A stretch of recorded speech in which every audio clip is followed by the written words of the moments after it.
dictating the pace is Jean Glorieux. We're nearly at 4:10, so a slightly delayed start time, but we will get the full 2 hours in, which starts to tick away. In fact, no, the clock's already started, so the green flag lap was included in the race distance. Cars fanning out down towards turn 1 already then, and a big crash midfield, and that's involving, I think, the Motorsport 98 car and Raymond Vos in the number 5 Ram Racing Mercedes. And the EB Motors car and the RLR car, and now we've got trouble for the Spirit of Race 55 car 2.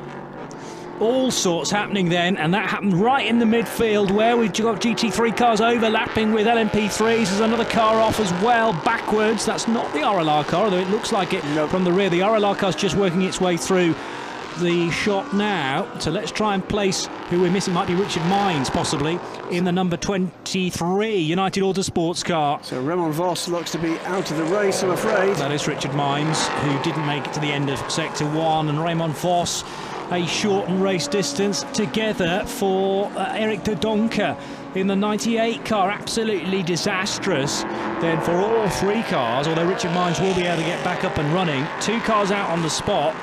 And I anticipated the chicane to be the pinch point on the opening lap, but it was actually down at turn 1. The safety car has been understandably mobilised, so the teams will be brought under control of the safety car. Ramon Vos, I didn't see what happened there. No. It seems to have all the bad luck in the world here.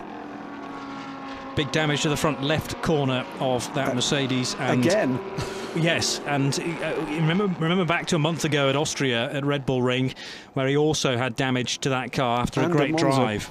And a Monza, right. So the team run into the back of it, if you remember, by one of the LMP3 cars, and then hit again by the same car. Yes, as it recovered from a spin. Yes, at the second chicane. I'm remembering that well now. So the team at Ram Racing, led by Dan Shuttlebottom, will be thoroughly fed up with having to repair that car. Most of the time through no fault of Raymond Vos's. Need to see that incident again to see whether there is any blame to apportion. But clock continues to tick down, of course, as the safety car was deployed. As I say, it had started to tick down before the cars were released on the green flag lap as well, or just at that point when they were released on the green flag lap. So that's included in the race distance. And this might be a very short safety car. Let's keep an eye on here, the midfield. What happened with the 98 and the number 5? Yeah, so cars fanning out, and Raymond Vos maybe didn't get at the best of starts, but then he jinxed to the left and well off the circuit, in fact, to duck by. And did he get collected from behind? Well, he overtook one of the LMP3 cars on the outside. Yes. And then ducked in. Now, whether or not he lost grip or whether or not he took a tag that just fired him across the face of the rest of the grid, I don't know. But he'd passed a slow starting car. Yes, I think it was the 22 car on the left-hand side of the track, right-hand side as we see it. It's a further incident involving Richard Mines.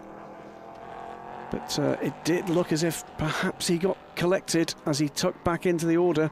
The car turned violently right on him, and I'm not sure whether that's through a lack of grip or as he rejoined the circuit, whether he tagged somebody and maybe misjudged the length of his car, or similarly the car alongside him misjudged something. Just trying to work out exactly who was slow starting though, and the reason why Raymond felt the need to just totally switch